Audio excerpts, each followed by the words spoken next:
This podcast is a quest for well-being, a quest for a meaningful life through the exploration of fundamental truth. Enlightening ideas, insights on physical, mental, and spiritual health. The inspiration is love. The aspiration is to awaken new ways of thinking that can lead us to a new way of being well.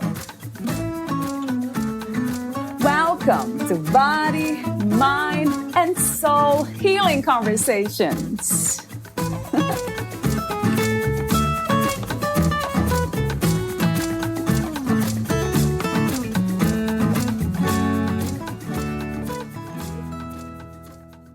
What if you could live authentically and live the life that you want? Dare to unlearn and unleash the authentic you.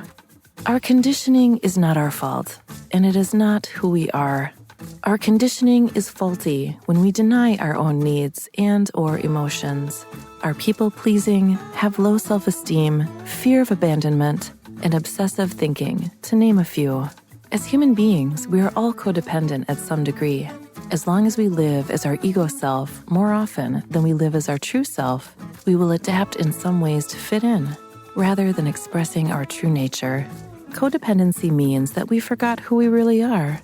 We have the false belief that we are not loved, worthy, or enough as we are, so we often try to control, cling, or settle for less than our desires.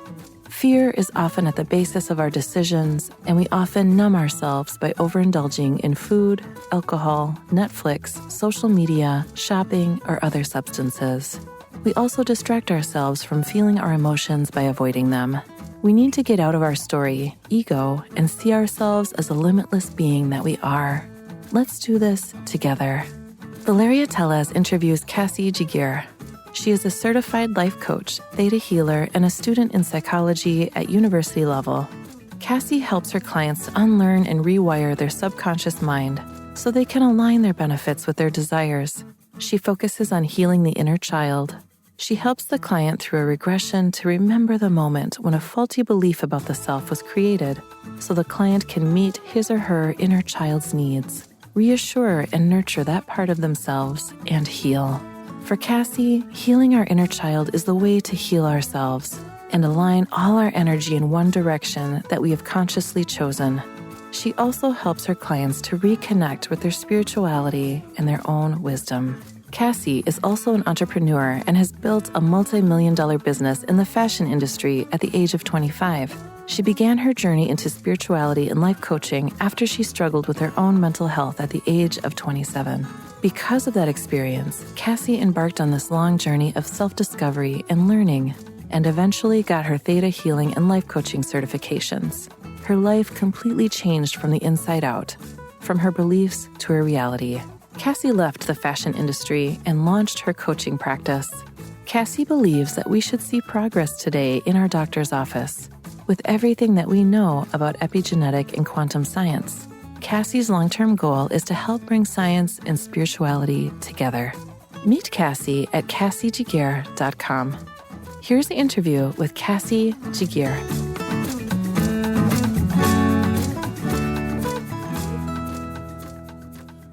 In your own words, who am I speaking with today?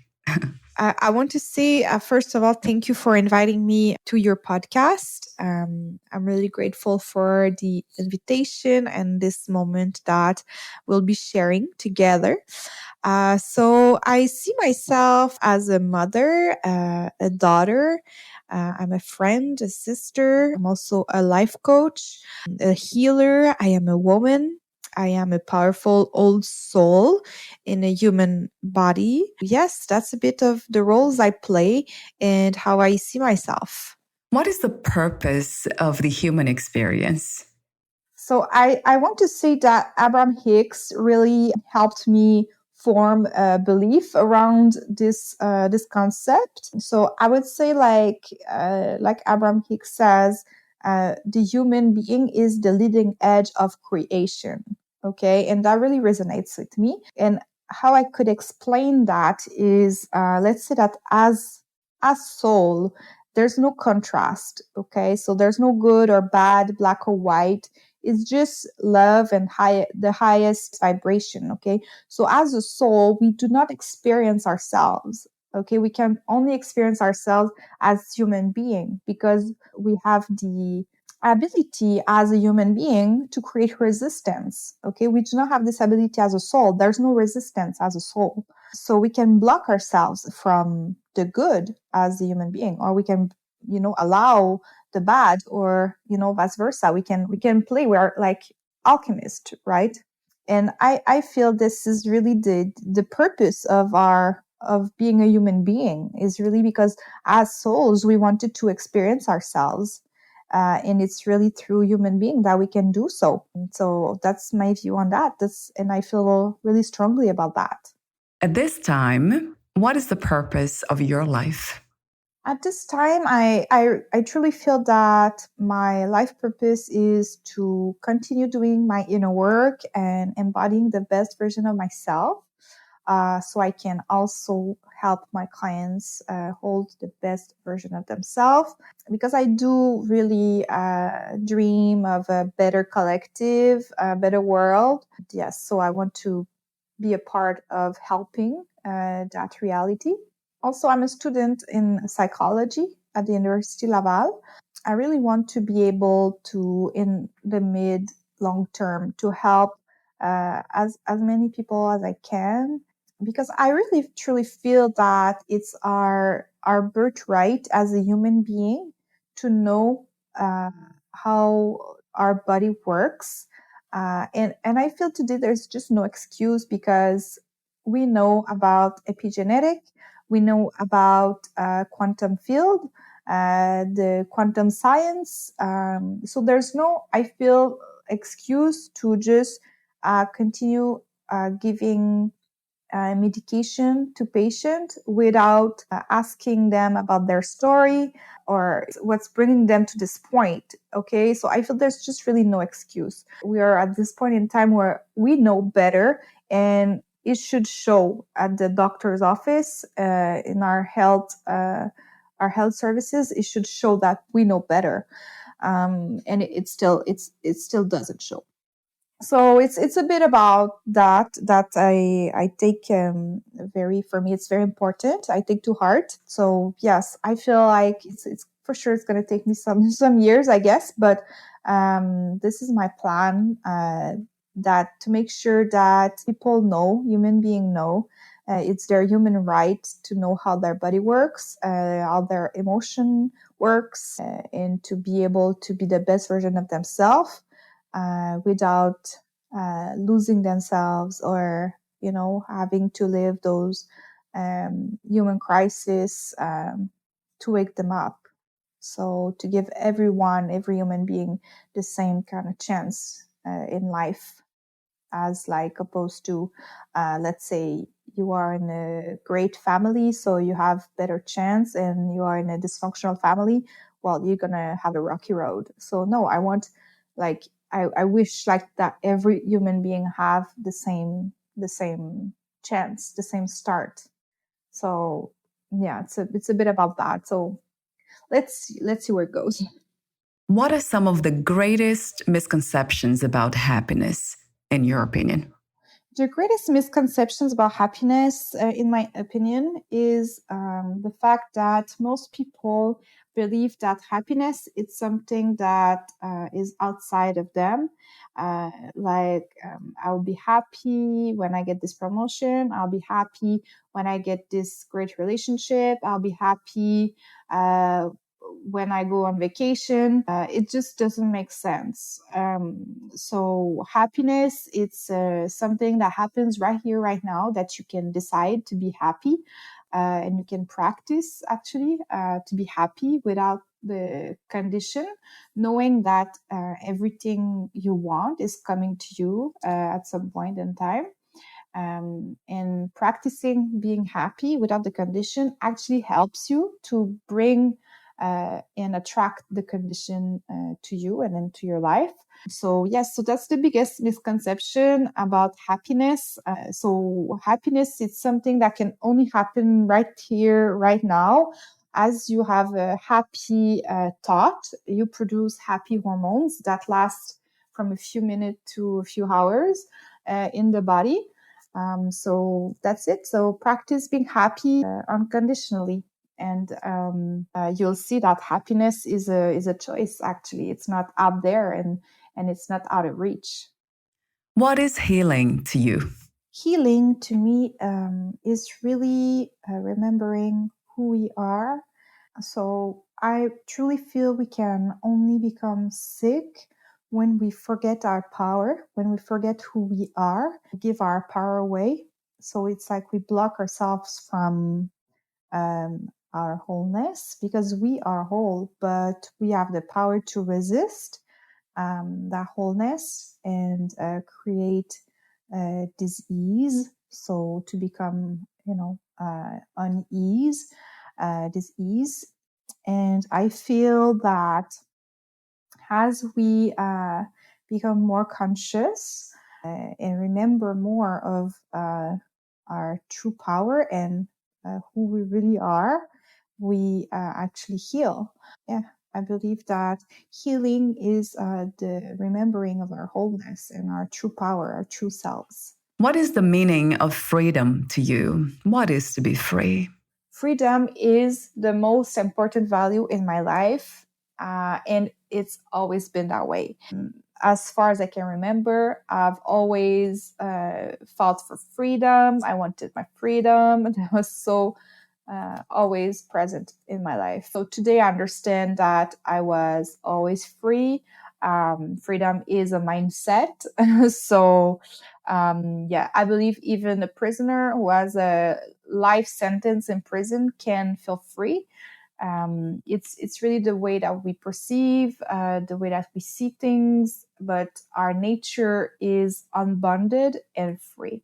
So if we are feeling not free, okay, we have to accept that we are the creator of that bondage, whether it's within a relationship, within a job, a career, expectation, or so on and so forth.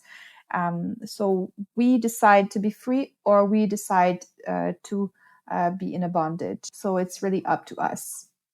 So yeah, that's what I would say for freedom. At this time, what is the world's greatest need? And also, do you have a vision for a new reality? So I believe that the world's greatest need at this time is to have more conscious people in higher places, like a conscious politician, conscious bankers, conscious leadership, conscious doctors, definitely. I think it's really time that science and spirituality make one. So I believe that, I'm a big fan of Deepak Chopra. I follow his work, but I feel we need more people like him in our hospitals, in our leadership, right? So yes, it's time, and we're craving this. The community, the people who are already becoming more conscious are craving this new reality of conscious leadership. So yes, I think that's what we need the most at this time to help us move from the information era to the consciousness era. So basically, we are going to leave our survival nervous system in the past, and we're going to live from elevated emotion, friendship to all, no separations. Just seeing the other person as we see ourselves. So it's like cooperation, no competition kind of mentality, right? So this is the big shift that's coming. So yes, for the vision I have for this new reality, that's basically it. So finally, realizing that our ego is an illusion and a gift at the same time, and living from that space, right? Yeah. So very excited to see that reality coming to that's reality coming to reality. Yes. What is your understanding and idea of love? So I believe that love, that's all there is, actually. So it's all there is love or the lack of it. So I love the analogy that Esther X, Abraham X, is making with love, and with actually anything like with health or with money or anything. So it's like there's love, and then it's like a switch, like a dimmer, and like we are the only one who put it down. And so to the different degree that we put it down, that's what we experience, basically. So all there is love, and then we dimmer it down to the level that we know, or that we've learned, or that we feel worthy of, or etc. Right?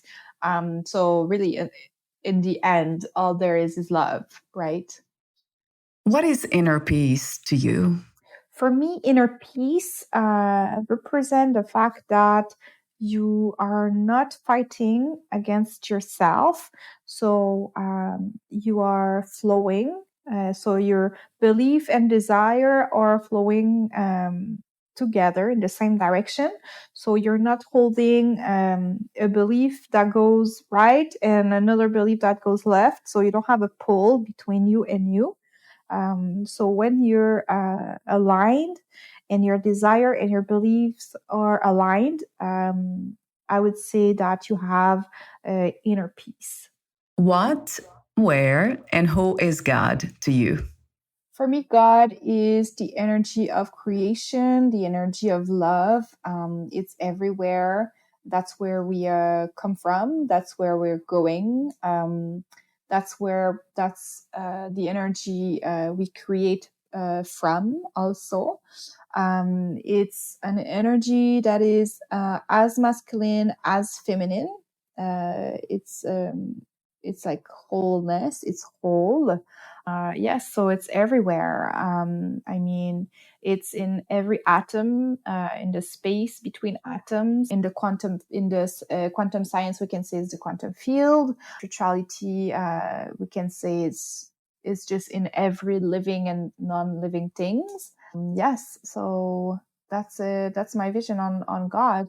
And personally, I rather say energy or all that is, because I feel God is like, it comes too much with like a mental construct of like this man in the sky, right? And judging us. So yeah, I prefer the term energy. I feel it's more expensive, or all that is to also, it's like, it brings this picture and this feeling that it's like all around us and it's part of us and it's just all that is, right? Rather than God, like it sounds like something outside of us, like on top of us, right? Yeah, so that's about it. What is to be spiritual?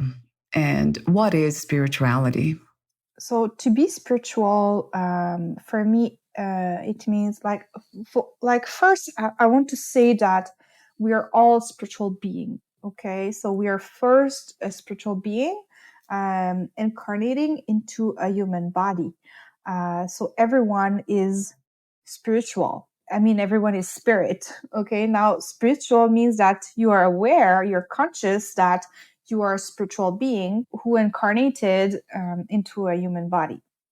So that's the difference. So one person knows it, and another person doesn't know it.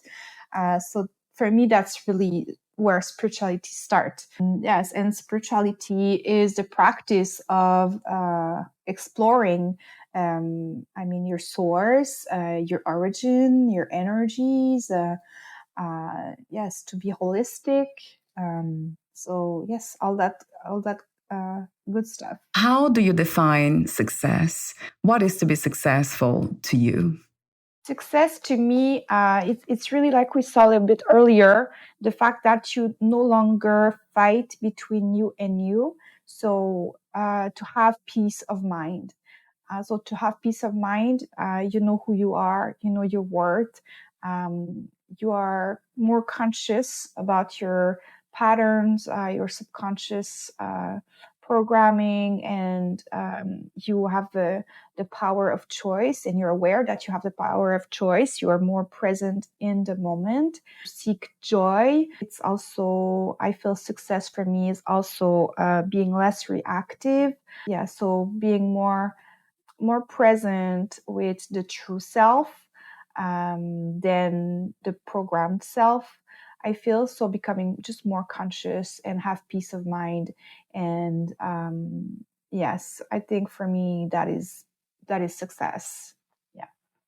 So, why did you choose to do what you do? So mainly I became a life coach. It's a bit by accident, I'd say, because I was suffering very much. I come from a very dysfunctional family, and I tried to seek help a few times, like psychologist. It really didn't help. And then at the age of 26, I was diagnosed with a mental disease disorder. So because my family has a history of mental disorder, so I was just, as the dysfunction in the family is perpetuated, then the mental illness is perpetuated as well. So I was the lucky winner of that diagnosis. And surprisingly, so then I was lucky, right, to be in touch with psychiatrist, but it was just really medication, and there was no talk about, like trauma or anything like, are you suffering? Like, is like, can we help you? Like with your belief, with your conditioning, is there something dysfunctional within you that is bringing this disease forward? Like, there's no talk about that. So it's really medication, and that's it. So at this point, I am very feeling like isolated and alone from being, diseased, having this mental disorder. And I'm just having, like, I know in the deepest of my soul that I am dysfunctional from my upbringing. Okay. But there's just no professional that actually point this out or can help me with that. So it's just medication. And I feel the call to dig deeper and really find solutions for myself. And as I started my journey when I was 26, it really brought me a sense of peace. So learning and studying spirituality, that's how I started. So yes, there was nothing right away about doing the inner work. But I started with spirituality, and it really gave me a sense of belonging. So that really already helped me in my journey. And so after a few years of studying spirituality, then I realized, okay, so I kind of know a lot about, some truth that I was curious to know, but it still didn't change my inside that much. So I still feel those dysfunction within myself. So then I see this class. It was a Theta healing class, and the same teacher, she was giving also the class, the life coaching class. So I was like, you know what? I'm just going to take those classes to learn, and so I can heal myself better, and I will meet people like me. So that's what I did. And what happened is that I was just so mind blown by all the information that I learned in those classes, that it really changed me from the inside out. So that's what I like to see this, from the inside out. So from belief inside, belief to outside, reality to our reality. So our belief creates our reality from the inside out. Okay, so what happens if you're very dysfunctional from the inside? Then your reality will be very dysfunctional as well. But it seems like we miss this part in our regular system, our health system right now. I know that Deepak Chopra is in the front of that and really bringing awareness to that, but I feel it still needs more awareness. So I started really to this journey to heal myself, and then I was just learning so much that and seeing the benefit of myself that I had to help others. And so yes, so that's what I that's why I do what I do, basically. Talk to me for a moment about the services you offer. So right now, I really help my clients to heal from the inside out. The inside, which is the belief, to the outside, which is the reality of my client. And I would say that it all starts with the inner child. So the inner child, I see it for me, it's like the roots of our belief system and our subconscious.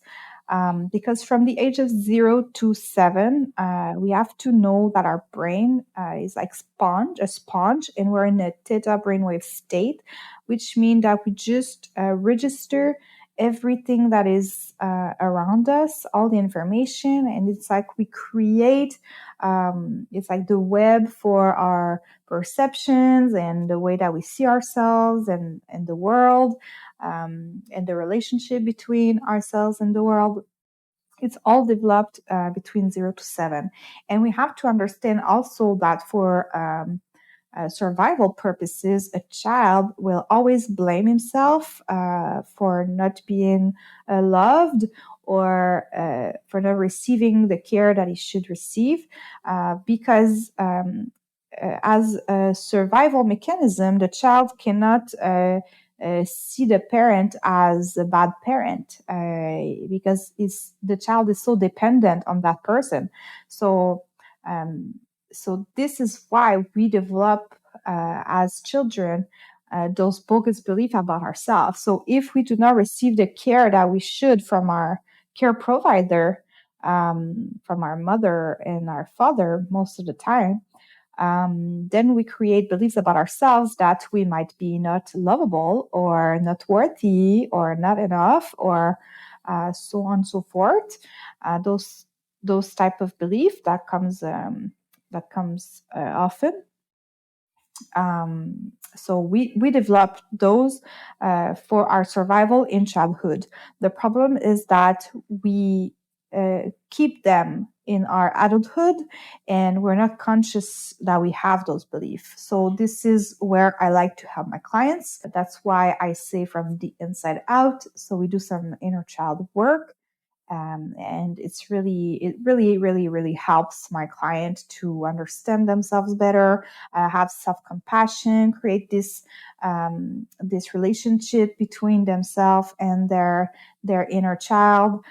So we do a little regression as well, where I bring my client to have a childhood memory to see where the belief was created, so the client can actually see how he created that belief, so he can, talk to his inner child, or her inner child, and switch that belief around. So this is, I would say, the main, the most important part of my coaching sessions, and this is really the roots of the work I do with my clients. And from there, it takes different directions depending on the needs of my clients. Where can we find more information about you, your work, products, services, and future projects? If you want to book a session with me, or just see a little bit more about my story or my work, you can go to my website. It is www.cassiegiguere.com. So www.cassiegiguere.com. So you can send me an email to book a session. All the information is on the website. We are almost at the end of our conversation, and I have 2 final questions for you. If you knew you would die soon, meaning losing the body, would you make any change in your life or do anything in a different way? Yes, definitely. I mean, I'm working right now on a very long-term project. So if I knew I would die soon, I guess I would not work on that long-term project anymore and just stay focused on the present moment. Yeah. What are 3 things about life you know for sure as of this moment? So 3 things about life I know for sure. Let's say, I want to start by saying one thing is for sure is that nothing is for sure. But no, there's some things that we know for sure. Let's say about law of attraction is for sure. So you will attract things in your life that that you are matched with. Definitely, that's 100% sure. You are the creator of your own reality. That is for sure as well, for the good or the worst. This is the truth. And another thing for sure is that we are a loving, powerful souls. So that's another thing that is for sure. So no one is a bad soul. Every soul is generous, loving, and good. So that's our nature. So yes, these are 3 things I know for sure. Thank you so much for your presence, for sharing your wisdom and doing what you do.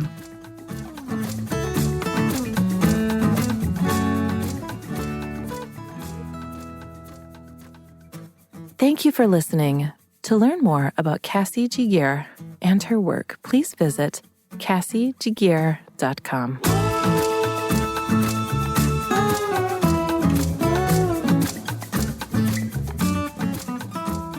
To learn more about this podcast, please visit fitforjoy.org/podcast. Thank you again for listening, and bye for now.